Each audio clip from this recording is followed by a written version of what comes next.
नमस्कार और the deep dive में आपका स्वागत है। आज हम पौधों के कह सकते हैं रहस्यमयी दुनिया में उतर रहे हैं और एक ऐसी प्रक्रिया की छानबीन करेंगे जो जीवन के लिए बेहद जरूरी है, परागण। हमारे पास वनस्पति विज्ञान से जुड़े कुछ दिलचस्प स्रोत हैं जो बताते हैं कि पौधे जो चल फिर नहीं सकते आखिर प्रजनन कैसे करते हैं। सोचिए जरा, ये स्थिर जीव अपनी अगली पीढ़ी कैसे सुनिश्चित करते हैं। यही परागण का जादू सामने आता है। आज हमारा मिशन है इन स्रोतों की मदद से समझना कि पौधे अपने पराग कणों को एक फूल से दूसरे फूल तक या कभी-कभी उसी फूल के भीतर कैसे पहुंचाते हैं और इसके लिए उन्होंने क्या-क्या हैरतअंगेज रणनीतियां विकसित की हैं। बिल्कुल। और ये कहानी सिर्फ खूबसूरत फूलों और भिनभिनाती मधुमक्खियों तक ही सीमित नहीं है। इसके पीछे आनुवांशिकी, विकास और पूरे पारिस्थितिकी तंत्र का एक जटिल जाल बुना हुआ है। हम देखेंगे कि कैसे कुछ पौधे पूरी तरह आत्मनिर्भर होकर स्वपरागण सुनिश्चित करते हैं, तो वहीं कई दूसरे पौधों ने बाहरी मदद यानी परपरागण को बढ़ावा देने के लिए कमाल के तरीके ईजाद किए हैं। ताकि वो लगातार खुद से प्रजनन के खतरों से बच सकें। हाँ बिल्कुल, ताकि वो इनब्रीडिंग डिप्रेशन से बच सकें। तो चलिए इन स्रोतों की परतों को खोलते हैं और पौधों में परागण की इस अनोखी यात्रा को शुरू करते हैं। सबसे पहले एकदम बुनियादी सवाल, ये परागण आखिर होता क्या है? सीधे शब्दों में कहें तो फूलों वाले पौधों में पराग कणों का, जिनमें नर युग्मक यानी मेल गैमिट्स होते हैं, उनका फूल के नर भाग यानी परागकोश एंथर से निकलकर मादा भाग यानी वर्तिकाग्र स्टिग्मा तक पहुंचना ही परागण है। अच्छा, और ये इतना जरूरी क्यों है? क्योंकि पौधों के नर और मादा युग्मक वो जानवरों की तरह गतिशील नहीं होते, वे खुद चलकर एक दूसरे तक नहीं पहुंच सकते। तो निषेचन यानी फर्टिलाइजेशन के लिए, मतलब नर और मादा युग्मकों के मिलने और बीज बनने की प्रक्रिया शुरू करने के लिए इस पराग कणों के स्थानांतरण की जरूरत होती है। यही परागण का मुख्य उद्देश्य है। ठीक है, स्रोत बताते हैं कि पराग कहाँ से आ रहा है। इस आधार पर परागण के मुख्य रूप से 3 प्रकार हैं। चलिए इन्हें एक एक करके समझते हैं। पहला है स्वयुग्मन यानी ऑटोगैमी। स्वयुग्मन या ऑटोगैमी, इसका मतलब है पराग का उसी फूल के परागकोश से निकलकर उसी फूल के वर्तिकाग्र पर पहुंचना। यानी घर का मामला घर में ही निपट गया। हाँ, एक तरह से। सुनने में तो ये सबसे आसान लगता है। हाँ, लगता तो है, पर इसके लिए भी कुछ शर्तें हैं। अच्छा, जैसे फूल का द्विलिंगी होना जरूरी है, मतलब उसमें नर और मादा दोनों हिस्से मौजूद हों, जैसे सदाबहार में होता है। और अक्सर ये तब सफल होता है जब दोनों भाग एक ही समय पर परिपक्व हों। इसे समकालप पक्वता या होमोगैमी कहते हैं। गुलाबांस इसका एक उदाहरण है। और स्रोतों में एक बहुत ही अनोखी चीज का जिक्र है, अनुन्मीलियता, क्लिस्टोगैमी। हाँ, क्लिस्टोगैमी। सोचिए ऐसे फूल जो कभी खिलते ही नहीं। सच में? बिना खिले। बिल्कुल। ये फूल बंद कली की तरह ही रहते हैं और परागण अंदर ही अंदर हो जाता है। इन्हें किसी बाहरी परागणकर्ता जैसे कीट या हवा की जरूरत ही नहीं पड़ती। तो ये तो बहुत बढ़िया तरीका हुआ। हाँ, ये एक तरह की बीमा पॉलिसी है। चाहे बाहरी परिस्थितियां कैसी भी हों, बीज तो बन ही जाएंगे। वोयोला, कॉमेलिना इसके अच्छे उदाहरण हैं। मूंगफली भी। अच्छा, इसी से मिलता जुलता एक और तरीका है कली परागण, बड पॉलिनेशन। हाँ, बड पॉलिनेशन, जहां परागण फूल के खिलने से पहले कली अवस्था में ही हो जाता है, जैसे मटर में। ठीक है, अब दूसरे प्रकार पर आते हैं, सजात पुष्पी परागण, गैटोनोगमी। हाँ, गाइटोनोगेमी। इसमें परागण होता तो एक ही पौधे के 2 अलग-अलग फूलों के बीच है। जैसे एक फूल का पराग उसी पौधे पर लगे दूसरे फूल के वर्तिकाग्र तक पहुंचता है। तो ये स्वपरागण हुआ या परपरागण? थोड़ा कंफ्यूजिंग है। हाँ, यही बात थोड़ी क्या कहते हैं पेचीदा हो जाती है। कैसे? आनुवंशिक रूप से देखें तो ये स्वपरागण जैसा ही है, क्योंकि दोनों फूल एक ही पौधे के हैं। हाँ। उनका जेनेटिक मेकअप एक जैसा है। हाँ। लेकिन कार्यात्मक रूप से यानी प्रक्रिया के नजरिए से ये परपरागण जैसा है, क्योंकि पराग को एक फूल से दूसरे तक जाने के लिए किसी बाहरी कारक जैसे हवा या कीट की मदद लेनी पड़ती है। अच्छा, उदाहरण? मक्का इसका क्लासिक उदाहरण है, जहां नर और मादा फूल एक ही पौधे पर अलग अलग जगह होते हैं। समझ गए। और तीसरा प्रकार है परनिषेचन, सेनोगैमी, जिसे परपरागण भी कहते हैं। हाँ, जेनोगैमी। इसमें पराग एक पौधे के फूल से निकलकर उसी प्रजाति के किसी दूसरे पौधे के फूल के वर्तिकाग्र तक पहुंचता है। यही आनुवंशिक और पारिस्थितिक दोनों ही नजरिए से सच्चा परपरागण है। सच्चा परपरागण, इसमें ऐसा क्या खास है? खास ये है कि इसमें दो अलग-अलग पौधों के जीन्स का मिश्रण होता है। इससे जो नई पीढ़ी पैदा होती है, उसमें आनुवंशिक विविधता, जेनेटिक डाइवर्सिटी ज्यादा होती है। और ये विविधता क्यों जरूरी है? यह विविधता प्रजाति को बदलती परिस्थितियों जैसे नई बीमारियां या जलवायु परिवर्तन का सामना करने में मदद करती है और उसके लंबे समय तक बने रहने के लिए बहुत महत्वपूर्ण है। ठीक है, पर मेरा सवाल ये है कि अगर स्वपरागण, खासकर वो क्लिस्टोगैमी वाला तरीका, इतना आसान और गारंटीड है, तो फिर इतने सारे पौधे परपरागण को बढ़ावा क्यों देते हैं? अगर सीधा रास्ता मौजूद है, तो पौधे ये टेढ़ा रास्ता क्यों अपनाते हैं? यह बहुत अच्छा सवाल है, क्योंकि लगातार पीढ़ी दर पीढ़ी स्वपरागण करने का एक बड़ा खतरा है, जिसे अंतः प्रजनन अवसाधन या इनब्रीडिंग डिप्रेशन कहते हैं।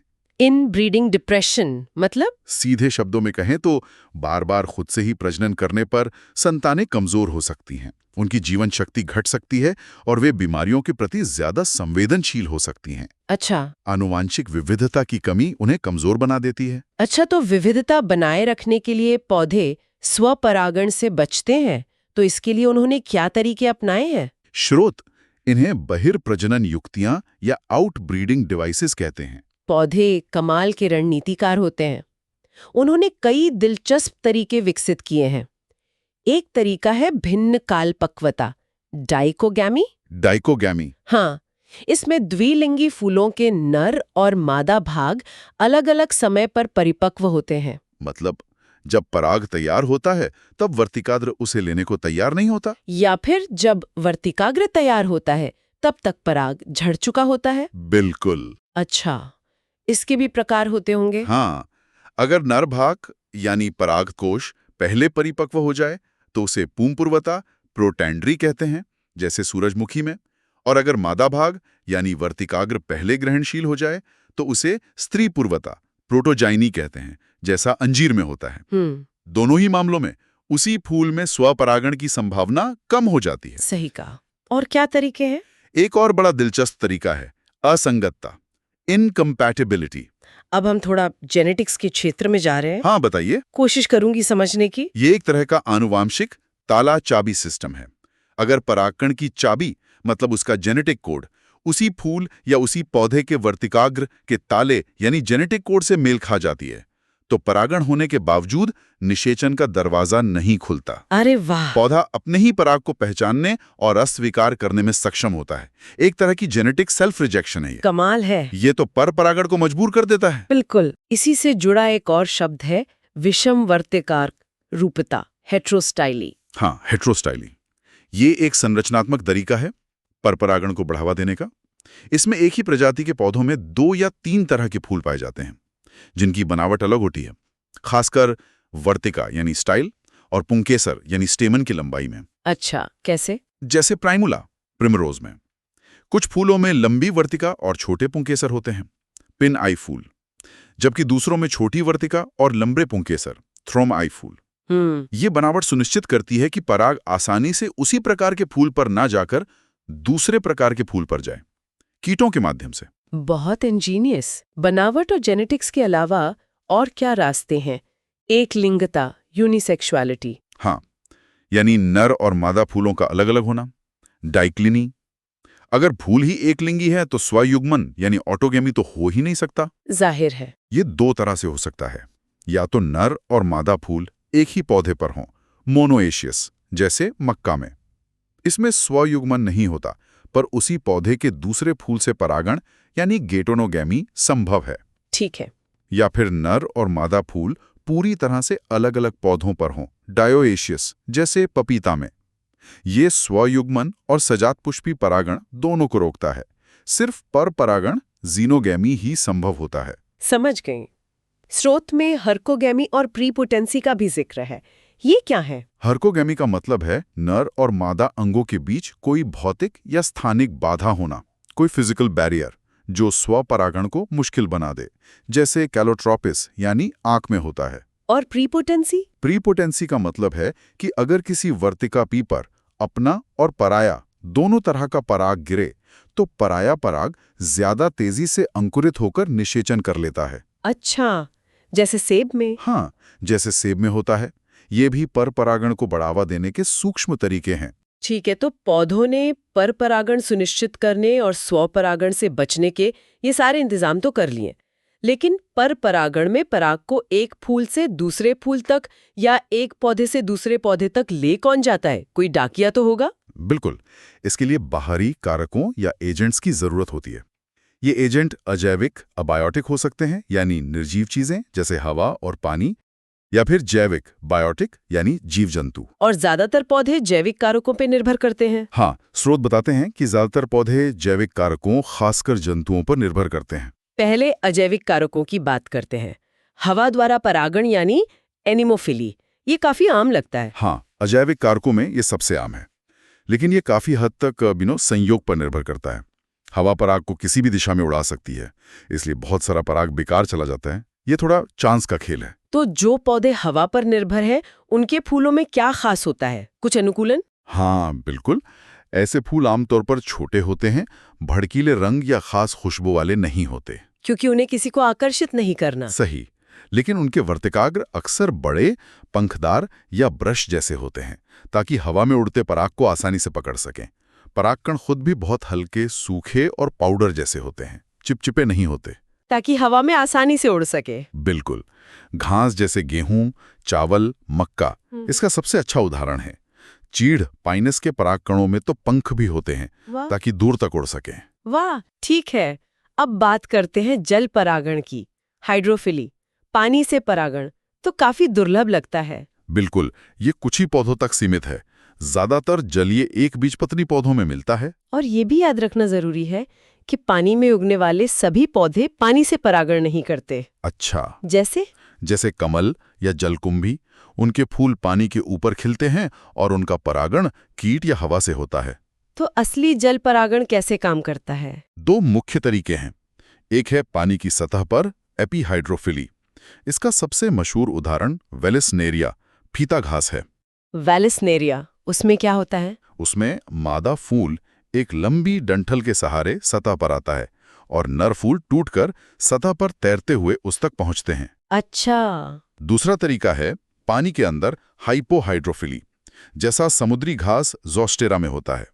इसमें परागकण लंबे फीते जैसे होते हैं और पानी के अंदर बहकर वर्तिकाग्र तक पहुंचते हैं। लेकिन पानी में परागकण भीगकर खराब नहीं होते? अक्सर इन परागकणों पर एक चिपचिपा श्लेष्म जैसा आवरण होता है, म्यूसिलेजिनस कोटिंग, जो उन्हें पानी से बचाता है। हवा और पानी से परागित होने वाले फूलों में एक और बात आम है, वे मकरंद यानी नेक्टर नहीं बनाते और बहुत ज्यादा मात्रा में पराग पैदा करते हैं, क्योंकि परागण यहाँ संयोग पर ज्यादा निर्भर करता है। समझ गई। चलिए अब आते हैं सबसे आम और शायद सबसे दिलचस्प तरीके पर, जैविक कारकों यानी जीवों द्वारा परागण। स्रोत कहते हैं कि लगभग 80% परागण कीट करते हैं। इसे एंटोमॉब्री कहते हैं। हाँ, एंटोमोफिली। और कीटों में भी मधुमक्खियां सबसे महत्वपूर्ण परागणकर्ता हैं, लेकिन तितलियां, भृंग, मक्खियां और शलभ यानी मॉथ्स भी अहम भूमिका निभाते हैं। इन फूलों में ऐसा क्या खास होता है कि कीट उनकी तरफ खिंचे चले आते हैं? उन्हें कुछ इनाम तो मिलता होगा? बिल्कुल, इनाम के बिना कौन काम करेगा। कीट परागित फूल अक्सर बड़े होते हैं, चमकीले रंग के होते हैं और उनमें मीठी खुशबू होती है। हाँ, मीठी खुशबू। सबसे बड़ा इनाम होता है मकरंद, नेक्टर, जो कीटों के लिए ऊर्जा का स्रोत है। कुछ पौधे खाने योग्य पराग एडिबल पोलन भी देते हैं, जैसे पोस्ता। और परागकण का? परागकण अक्सर कांटेदार या चिपचिपे होते हैं। उन पर पराग किट नाम की तैलीय परत होती है, ताकि वे कीट के शरीर से आसानी से चिपक जाएं। सही। और वर्तिकाग्र भी अक्सर चिपचिपा होता है, ताकि पराग उस पर चिपक सके। अगर पंखुड़ियां आकर्षक ना हो तो पौधे के दूसरा भाग ये काम संभाल लेते हैं। जैसे बोगनविलिया में जो रंगीन हिस्सा दिखता है, वो असल में पंखुड़ी नहीं, सहपत्र है, ब्राइट्स। हाँ। या मुसेंडा में एक बाह्य दल सेपल बड़ा और रंगीन होकर विज्ञापन झंडे की तरह काम करता है। कमाल है। कुछ पौधे तो कीटों को अंडे देने के लिए सुरक्षित जगह भी देते हैं। हाँ, जैसे एमोर्फोफेलिस, जिसका फूल दुनिया में सबसे लंबा होता है, या युक्का का पौधा। लेकिन कभी-कभी कीट भी चालाकी दिखाते हैं। कुछ मकरंद चोर होते हैं, नेक्टर रॉबर्स। वो क्या करते हैं? वो फूल के आधार में छेद करके मकरंद चुरा लेते हैं और परागण में कोई मदद नहीं करते। अरे, धोखेबाज। हाँ, स्रोतों में कीट परागण की कुछ बहुत ही अनोखी साझेदारियों का जिक्र है। सहविकास। हाँ, प्रकृति में कुछ अद्भुत कोइवोल्यूशन के उदाहरण मिलते हैं, जैसे युक्का पौधे और एक खास किस्म के शलभ, प्रोनुबा मौत का रिश्ता। ये दोनों एक दूसरे के बिना अपना जीवन चक्र पूरा नहीं कर सकते। बिल्कुल नहीं। मादा शलभ युक्का के अंडाशय में अंडे देती है और फिर जानबूझकर पराग को वर्तिकाग्र पर इकट्ठा करती है, परागण सुनिश्चित करती है। और बदले में बाद में शलभ के लार्वा कुछ बीजों को खाते हैं। एक लेन-देन का अनोखा रिश्ता है ये। वाओ, साल्विया पौधे का लीवर मैकेनिज्म भी काफी दिलचस्प है। हाँ, साल्विया, सेज का फूल। उसकी बनावट ऐसी है कि जब कोई कीट मकरंद के लिए बैठता है तो एक लीवर की तरह पुंकेसर झुककर कीट की पीठ पर पराग चिपका देता है। अच्छा। जब वो कीट दूसरे फूल पर जाता है तो वहां का वर्तिकाग्र उसी पीठ से पराग ले लेता है। बिल्कुल मैकेनिकल। और अंजीर और बर की कहानी? अंजीर तो असल में एक बंद पुष्पक्रम है, हाइपेंथोडियम। बिल्कुल। अंजीर का फल एक खास संरचना है जिसके अंदर छोटे छोटे फूल होते हैं। एक खास किस्म की बर, वॉस्प, इसके अंदर घुसकर अंडे देती है और परागण भी करती है। और लार्वा अंदर ही पलते हैं? हाँ, लार्वा अंदर ही कुछ फूलों को खाकर पलते हैं। ये भी सहनिर्भरता का एक उत्कृष्ट उदाहरण है। और ऑर्किड्स तो धोखेबाजी में माहिर लगते हैं। छद्म मैथुन, स्यूडो कॉप्युलेशन। हाँ, कुछ ऑर्किड्स जैसे ओफ्रिस कमाल के नकलची होते हैं। उनका एक दल पेटल दिखने, महसूस होने और गंध में बिल्कुल मादा ततैया जैसा होता है। सच में? हाँ, नर ततैया धोखा खाकर उससे मैथुन करने की कोशिश करता है और इस प्रक्रिया में ऑर्किड के पराग पिंड पुलिनिया उससे चिपक जाते हैं। और फिर जब वो दूसरे ऑर्किड के साथ यही गलती दोहराता है तो परागण हो जाता है। इसे ही छद्म मैथुन कहते हैं। प्रकृति भी क्या क्या खेल खेलती है। कीटों के अलावा क्या दूसरे जंतु भी परागण करते हैं? पक्षी? हाँ, पक्षियों द्वारा परागण को ऑर्निथोफिली कहते हैं। ऐसे फूल अक्सर चमकीले लाल या नारंगी रंग के होते हैं क्योंकि पक्षी इन रंगों को आसानी से देखते हैं। लेकिन उनमें गंध कम होती है। हाँ, गंध कम होती है पर मकरंद भरपूर होता है, नेक्टर। गुंजन पक्षी, हमिंगबर्ड और शकरखोरा सनबर्ड इसके प्रमुख उदाहरण हैं जो सेमल जैसे पेड़ों का परागण करते हैं। चमगादड़ भी, चिरोप्टेरोफिली, ये तो रात में होता होगा। हाँ, बिल्कुल। खासकर उष्णकटिबंधीय इलाकों में चमगादड़ रात में निकलते हैं तो ऐसे फूल रात में खिलते हैं। बड़े होते हैं और अक्सर तेज, कुछ फल जैसी या अजीब गंध वाले होते हैं। इनमें भी मकरंद खूब होता होगा। हाँ, मकरंद और पराग खूब होता है। कदम्ब, बाओबाब ट्री इसके उदाहरण हैं। स्रोत तो घोंघों, सांपों, लीमर, छिपकलियों और चींटियों का भी जिक्र करते हैं। क्या ये सब भी परागण करते हैं? हाँ, ये दिखाता है कि परागण कितना विविध हो सकता है। घोंघों द्वारा परागण मेलाकोफिली कुछ पौधों में होता है। सांप द्वारा परागण ओफियोफिली चंदन जैसे पौधों के लिए बताया गया है। हालांकि ये बहुत दुर्लभ है। लीमर? हाँ, मेडागास्कर में लीमर ट्रैवलर्स पाम का परागण करते हैं। कुछ छिपकलियां भी फूलों पर जाती हैं और परागण में मदद कर सकती हैं। और चीटियां, मायरमैकोफिली, चींटियों द्वारा भी कुछ पौधों में परागण संभव है, जैसे कुछ अकेसिया प्रजातियों में। और दुनिया का सबसे बड़ा फूल रेफ्लेशिया, उसका परागण कौन करता है? रैफ्लेशिया, जो सड़े मांस जैसी गंध छोड़ता है। हाँ, सुना है। उसे मक्खियां परागित करती हैं। और दिलचस्प बात यह है कि उसके बीजों को हाथी फैलाते हैं। हाथी? अरे वाह। हाँ। तो आज हमने देखा कि परागण कितना विविध और जटिल है। सीधे साधे स्वपरागण से लेकर हवा, पानी और अनगिनत जीवों, कीट, पक्षी, चमगादड़ और यहाँ तक कि घोंघे और लीमड़ तक द्वारा होने वाले परपरागण तक, पौधों ने अपनी पीढ़ी आगे बढ़ाने के लिए वाकई कमाल की रणनीतियां विकसित की हैं। बिल्कुल। यह प्रकृति की अविश्वसनीय अनुकूलन क्षमता और रचनात्मकता को दिखाता है। कैसे पौधों ने न सिर्फ पराग पहुंचाने के तरीके खोजे, बल्कि स्वपरागण के खतरों से बचने के लिए भिन्न कालपक्वता, असंगतता और विषम वर्तिकारूपता जैसे जटिल तंत्र भी विकसित किए। और युक्का शलभ या ऑर्किड ततैया जैसे सहविकास के उदाहरण तो प्रकृति के अद्भुत ताने बाने को दर्शाते हैं। और ये सब जानना सिर्फ अकादमिक रूप से दिलचस्प नहीं है ना? हमें याद रखना चाहिए कि हमारा बहुत सारा भोजन, फल, सब्जियां, मेवे, इन्हीं परागणकर्ताओं की मेहनत का नतीजा है। बिल्कुल सही। मधुमक्खियां, तितलियां, पक्षी, चमगादड़, ये सब हमारी थाली भरने में मदद करते हैं। इनकी भूमिका हमारी खाद्य सुरक्षा के लिए बेहद महत्वपूर्ण है। हाँ, यहीं पर एक विचारणीय प्रश्न खड़ा होता है, जो इन स्रोतों से परे है, लेकिन बेहद प्रासंगिक है। क्या? जैसे जैसे जलवायु बदल रही है, तापमान और बारिश का मिजाज बदल रहा है, और इंसानी गतिविधियों जैसे कीटनाशकों का इस्तेमाल और प्राकृतिक आवासों के विनाश से परागणकर्ताओं की संख्या घट रही है। इन नाजुक और जटिल परागण संबंधों का भविष्य क्या है? ये तो सोचने वाली बात है। क्या ये पौधे और उनके साथी परागणकर्ता इस बदलती दुनिया के साथ तालमेल बिठा पाएंगे? मजा आया होगा और कुछ नया जानने को मिला होगा। अगली बार जब कोई फूल दिखे तो शायद एक पल रुककर सोचें, इसकी कहानी क्या है, इसका परागण कैसे होता होगा। द डीप डाइव में शामिल होने के लिए धन्यवाद।